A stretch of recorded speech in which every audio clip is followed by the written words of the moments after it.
All right, and finally, we talk about the Inter Miami team that actually got shut out by the Fire, but also we shut out the Fire. If you know what I'm saying, it's a 0-0 draw. It's a clean sheet from both sides, and nobody scored. Nobody scored in this one. Um, it's Usteri going up against Brady, Chris Brady,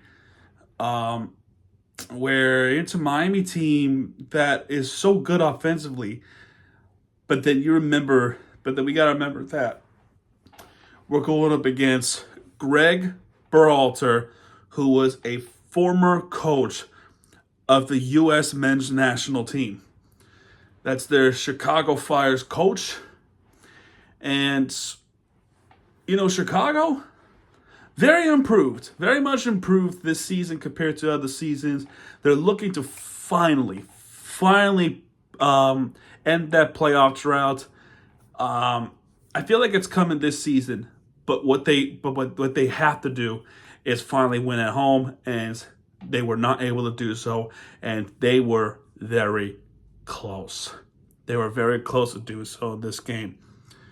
But let us talk about the first half, where the first half is 4 minutes in. It starts off with the Miami, I think it was a Miami, but I don't quite remember.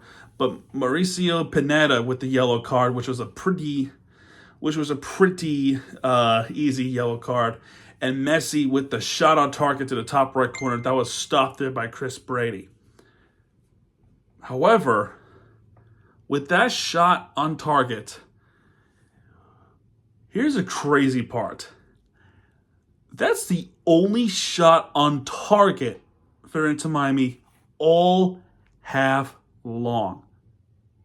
There are a couple of shot attempts, but since that shot's on goal by Messi, it's been all Chicago Fire.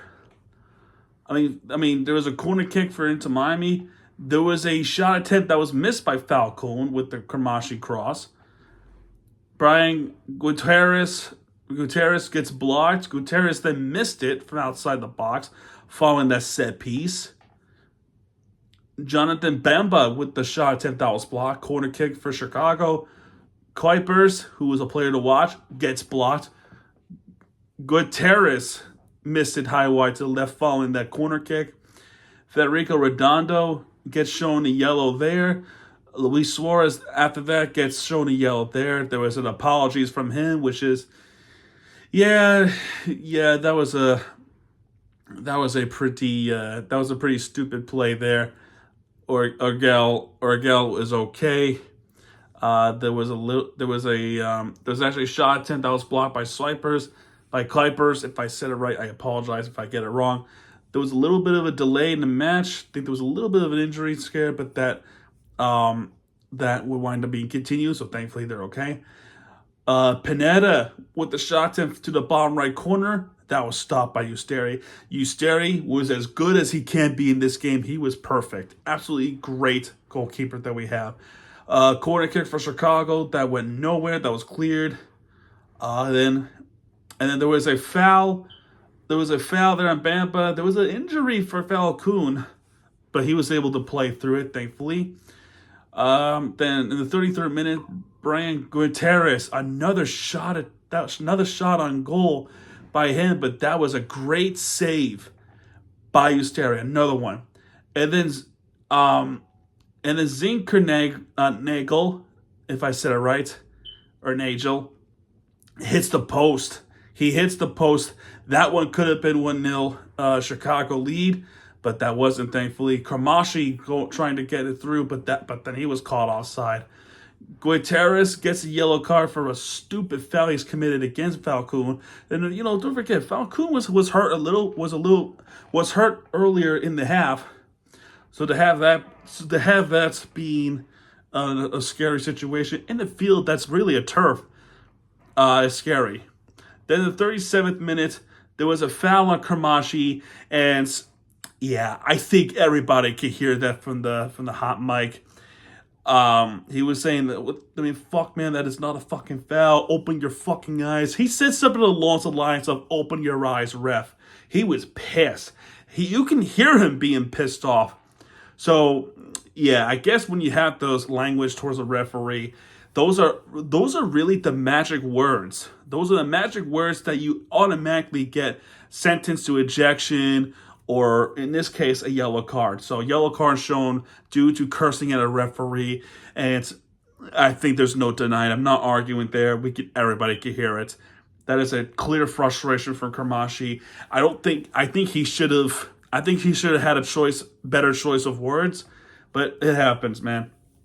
1 minute of stoppage, offside Chicago, and Luis Suarez with a chance there, but that one sailed too high. And we go to halftime, scoreless.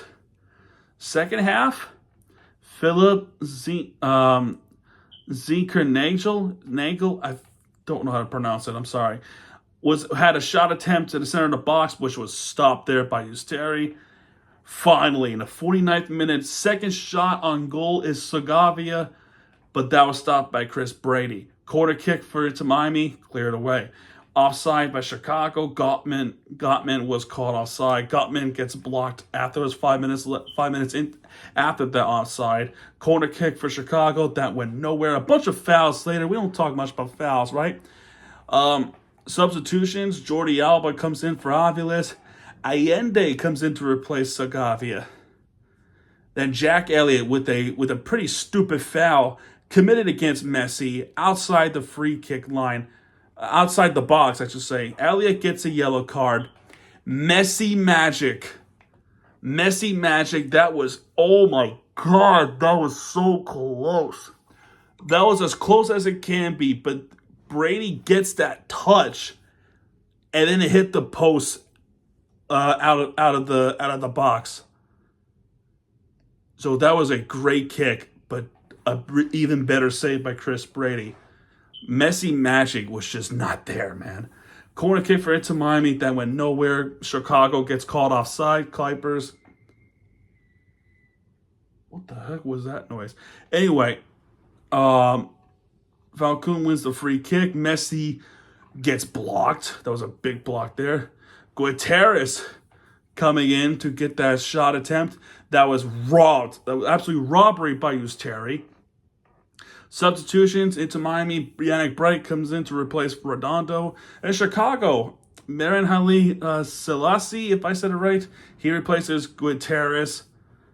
Mauricio Pineda wins a free kick. And Hali Selassie with the shot attempt to the bottom right corner. That was robbed by Usteri. Another great save there. Sergio Orgel gets a yellow card for fouling against the GOAT. Why would you do that against the GOAT? And then there was some confusion on where the spot of the foul was. So yeah, it's gonna be a free kick, right? It's gonna be a free kick. Uh-oh, that ain't good. My cat is probably gonna ruin something. Anyway, back to this game. I'm not sure where he's going. Okay, he's leaving my room. Bye, Gabriel. Anyway, Messi was complaining to the referee, hey, listen, the foul happens closer to the box. Why is it a few inches away from the foul? That's where the confusion was. He was getting upset about it. And then Messi, and I don't know what the referee was looking at, but I thought the foul happened just outside the box, not a few more inches away from the foul previously. Which I get what Messi is saying. I really get what he's saying. Not just because he's the GOAT and the best player, but the foul happened right to that spot, not a few inches behind. Messi just missed it high from the free kick. And he was still arguing with the officials, and I don't blame him. He was still talking to the officials. I'm even surprised he didn't get a yellow from that. Judged by how quick the referee would bring out the yellow, especially what happened with Kamashi. But it's Messi. If he's arguing about something, he's probably right.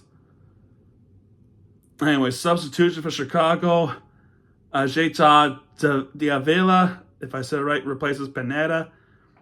Kwame replaces Nagel, I don't know. Benjamin Kamashi then gets blocked. There was a big block there. And Carlos Terran gets a yellow card, fouling against Messi again. A couple more substitutions. Tom Barlow replaces Kuipers, and Kellen Ocasa replaces Sergio Orgel. Messi with another free kick. And he hits the post from the free kick. My goodness, the Messi magic was just not there. It was so close. He was as close as it can be. And that one hit the post. The play continues. And then Luis Suarez, he actually scored on this play. However, he was offside. So the goal was disallowed from offside. And then Bamba with the breakaway chance. I forgot if it was this one or the shots after. I think it was this one. It was a breakaway. It was a breakaway chance to get from coast to coast from one field to another. Bamba was all by himself with three other defenders, and Ustari stopped that from going to the back of net. Great save there. And Selassie from Chicago missed it to the right. And no goal at all for Chicago. Corner kick for Inter Miami because that was the last touch. And that was cleared away. And another breakaway from Bamba. This is two. I don't know if it was the first one or the second one. Either way, it's Bamba. Bamba breakaway. And again, robbed by Ustari. Absolute robbery by Ustari. And a breakaway for Inter Miami. Allende was by himself, and he missed it to the left. And that was the last shot attempt in the game. Corner kick for Inter Miami. And I can't believe Inter Miami kind of did this, but they backed off. They kind of backed away to midfield, waiting for the final whistle. And they did blow a final whistle, which means Miami gets the point. And so does Chicago. But moral of the story is nobody wins. It's a 0-0 draw. And I gotta tell you, I'm pretty disappointed at the result. This was a fun game to watch, but no one was in the score. And this is where this is me being American and me having American traditions. I wish we didn't have a draw, because this would have been a fun result if there was a loss, which it wouldn't be fun in our case, or a win. You know what I'm trying to say? The American in me does not want to end this game in a draw. And the crazy thing is, MLS Next Pro, they don't end in the draws. They end in either a penalty shootouts. I hope the MLS one day implemented that where you can have extra time, and if they don't, and nobody scores in extra time, they go to penalty shootouts, like the way they do in the playoffs or the finals. You know, do it where hockey kind of does it. You can figure it out, right? To create a new kind of way to get points. That's all I'm trying to say. If not, then I don't know what else to tell you. Anyway, when we look at the statistics, only 3 shots on target for Inter Miami, and Chris Brady saved all of them. 7 shots on target for Chicago. Chicago is definitely a better offensive team, but 7 saves by Ustari stopped all of them. And a majority of the shots on target came from Messi, too. 10 shot attempts for Miami, 16 shot attempts for Chicago, 12 fouls for Chicago, 11 fouls for Miami, 5 yellow cards for Chicago, 3 yellow cards for Miami, 5 corner kicks for Miami, 4 corner kicks for Chicago. 0-0 draw. 0-0 draw. Miami's next game is Saturday the 19th on Easter weekend. And the start of the NHL playoffs. I don't know if the Panthers are going to be playing that night or the night after. We'll see what happens, but that's the next game. The next game is on 4:30 kickoff on Saturday, and it's against the Columbus Crew. So that's going to be a tough one. And then after that, CONCACAF semifinals against the Vancouver Whitecaps. I'll be doing a preview of that semifinal series during that week of April. So we'll see what happens, as it's going to be a busy few weeks, because the road to the CONCACAF finals would be next week. But we got to get through this game against Columbus first. And that's going to be in Columbus, Ohio. So buckle up. It's going to be a tough one. All right, man, that's going to do it for this one. If you like this video, please hit the like button, subscribe for content, because Miami TVG has it back. And when he does, he'll be right there with the fear team you deserve. Tomorrow, we'll talk about the Miami Heat with the play-in preview. And one game tomorrow. It's the Florida Panthers taking on the New York Rangers. I look forward to talking to you guys tomorrow. This is Miami TVG. Sign off, folks. Audio.